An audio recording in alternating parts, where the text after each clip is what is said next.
Mais que s'est-il passé dans la nuit du 25 au 26 novembre pour que le couple formé par Leslie Hurlbeck et Kevin Trompa disparaisse si brutalement?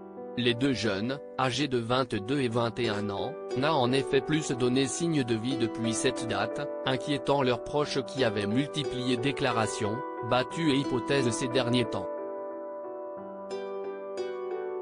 Mais l'affaire pourrait bien prendre une toute autre tournure dans les prochains jours. En effet, ce mercredi, un jeune homme, Tom T., a été interpellé en Vendée par les enquêteurs. Ceux-ci auraient été interloqués par une différence entre ses déclarations et les bornages de son téléphone. Il faut dire qu'il était particulièrement proche du jeune couple, puisque c'est chez lui que les amoureux ont passé leur dernière nuit avant leur disparition. En effet, après avoir dîné chez un premier ami habitant à Prague, non loin de là, le couple devait dormir chez un second qui leur avait prêté sa maison dans le voisinage. C'est lui, donc, qui a été arrêté mardi matin et placé en garde à vue, selon le parquet de Poitiers. Arrêté au domicile de son père, qui a été perquisitionné, il a vu sa garde à vue renouvelée pour mercredi. Le père de Tom T.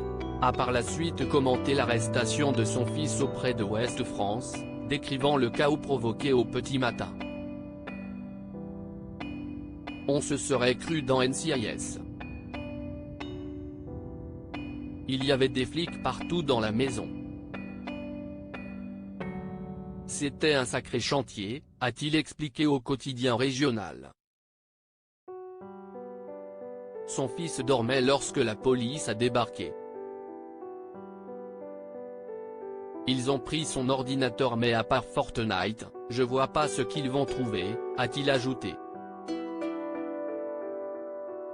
Des textos inquiétants au moment de la disparition, il avait participé aux recherches de son ami, et s'était même exprimé devant la presse. Kevin avait toujours les clés de chez moi. Moi, je vivais plus chez moi, je vis en camion. Ils sont venus sur les coups de 17h30, on s'est vus. Ils avaient la patate, on rigolait bien ensemble. Ensuite je suis parti chez mon frangin et à une soirée techno. Pour le moment, la police continue ses investigations.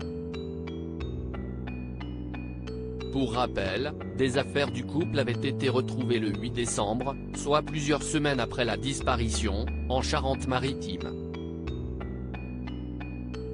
Le téléphone de la jeune femme n'a plus été rallumé depuis une dernière géolocalisation à Niort le 26 décembre. Mais ces derniers textos envoyés, à leur ami tout juste arrêté justement, ne laissaient rien présager de bon. Je viens de vomir mes tripes plein de sang. Dès que je rentre, je me pose, je ne suis pas très bien là, lui avait-elle écrit, alors qu'elle était toujours chez leur ami pour le dîner. Un tout dernier message, puisqu'ensuite, elle aurait arrêté de répondre à ce jeune homme. Je comprends que Leslie s'est sentie mal et qu'elle a vomi, mais je n'ai pas plus d'explications. Ensuite, je lui ai envoyé d'autres messages entre 3 et 4 heures pour avoir de ses nouvelles. Je sais qu'ils ont été lus, mais ils sont restés sans réponse, avait-il indiqué à l'époque. Sans révéler toute la vérité,